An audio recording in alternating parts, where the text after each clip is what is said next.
Halo, ketemu kembali bersama saya tim support dari Inspirasi.biz. Pada video kali ini saya akan menjelaskan tentang cara input data pelanggan. Baik, kita mulai saja. Pertama-tama kita pilih menu master data, kemudian daftar pelanggan. Nah, ini adalah list atau daftar pelanggan-pelanggan yang pernah dicatat ya. Kemudian untuk menambah baru, bisa klik tombol tambah. Nah, selanjutnya Anda dapat mengisi data-data pelanggan seperti nama, alamat, telepon, dan sebagainya. Kita contohkan ya.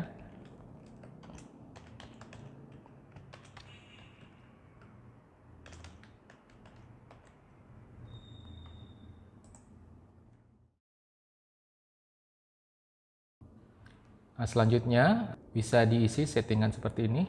Bagian sebelah kanan yang ada limit jumlah piutang, limit hari piutang, dan seterusnya. Nah, untuk limit jumlah piutang adalah limit batasan keseluruhan piutang dari pelanggan tersebut. Nah, apabila batasan tersebut sudah terpenuhi, sudah maksimal, maka pelanggan ini tidak dapat melakukan transaksi lagi. Jadi harus dilunasi dulu, baru bisa melakukan transaksi baru. Kemudian limit hari piutang hampir sama seperti limit jumlah piutang. Apabila limit hari sudah maksimum, maka pelanggan harus melakukan pembayaran yang sebelumnya. Apabila tidak, maka transaksi tidak bisa dilanjutkan. Apabila settingan tersebut tidak diinginkan, maka isikan saja angka 0 di sini, maka settingan tersebut tidak akan berlaku.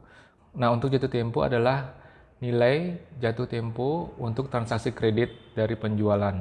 Misalnya kita set 7 hari, maka jatuh tempo pembayaran kredit tersebut, transaksi kredit tersebut adalah 1 minggu ya, 7 hari. Kita contoh diisi 7 hari, maka setiap Yulia ini melakukan transaksi penjualan, maka jatuh temponya adalah selama 7 hari. Kemudian maksimum jumlah kredit adalah nilai maksimum dari transaksi kredit, transaksi yang kredit ya, bukan yang tunai, transaksi kredit. Jika kita isi, maka ada nilai maksimumnya. Misalnya kita contohkan adalah 1 juta. Apabila pelanggan Yulia ini melakukan transaksi, maka maksimum jumlah kreditnya adalah 1 juta. Dan jika transaksi tersebut adalah tunai, maka hal ini tidak berlaku. Kemudian selanjutnya ini adalah pajak ya. Menggunakan pajak default sesuai dengan pengaturan umum, kemudian non ini transaksinya tanpa pajak, kemudian include untuk transaksi berlaku semua barang-barang yang sudah termasuk pajak.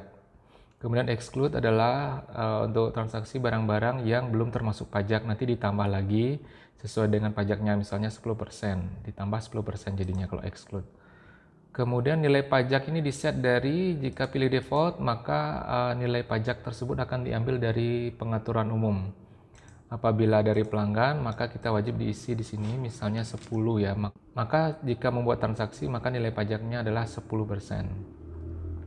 Dan selanjutnya grup pelanggan ini wajib diisi, misalnya pelanggan ini masuk dalam general itu umum artinya. Kemudian jika dia gold, maka dia akan masuk kelompok gold. Kita default aja diisi general.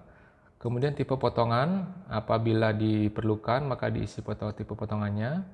Apabila dipilih dari daftar item, maka potongan tersebut diambil dari daftar item.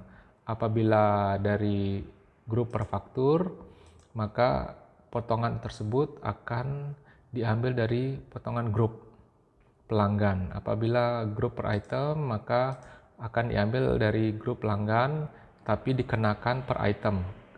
Untuk per fakturnya dikenakan di nota bagian bawah ya, di fakturnya. Yang di item itu per masing-masing item.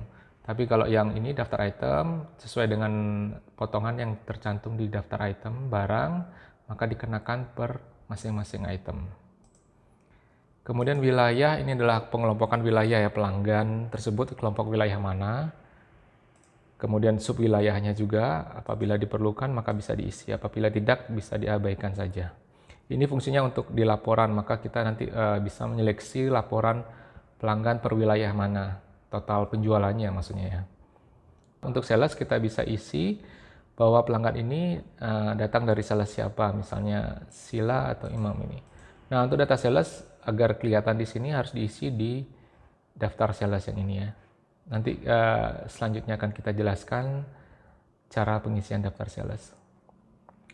Nah, apabila sudah semua diisi, maaf ada kekurangan ini ya. Untuk data pendukung pajak, ini adalah data-data untuk pembuatan pajak CSV ya, yang bisa diimport ke aplikasi pajak.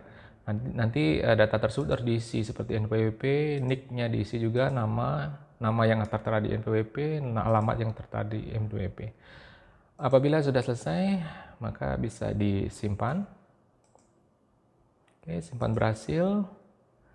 Kita bisa kembali ke daftar item, apakah sudah masuk? Oke, sudah masuk ini ya.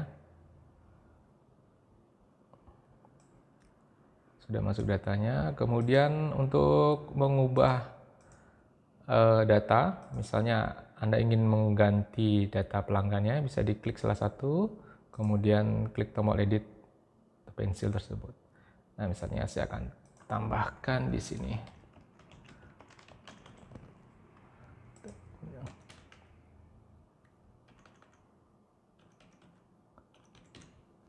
Oke, setelah diisi atau diperbaiki, klik tombol simpan seperti biasa. Oke, bisa kembali. Nah, data teleponnya sudah masuk. Nah, untuk menghapus pelanggan, kita bisa pilih juga salah satu, kemudian klik tombol hapus ini ya, tombol tong sampah. Nah, selanjutnya apabila pelanggan ini tidak bisa dihapus, ada kemungkinan ada beberapa pelanggan tidak bisa dihapus, itu diakibatkan karena sudah ada transaksi, maka data pelanggan tidak akan bisa dihapus. Baik, sampai di sini dulu tutorial cara input data pelanggan. Terima kasih telah menonton.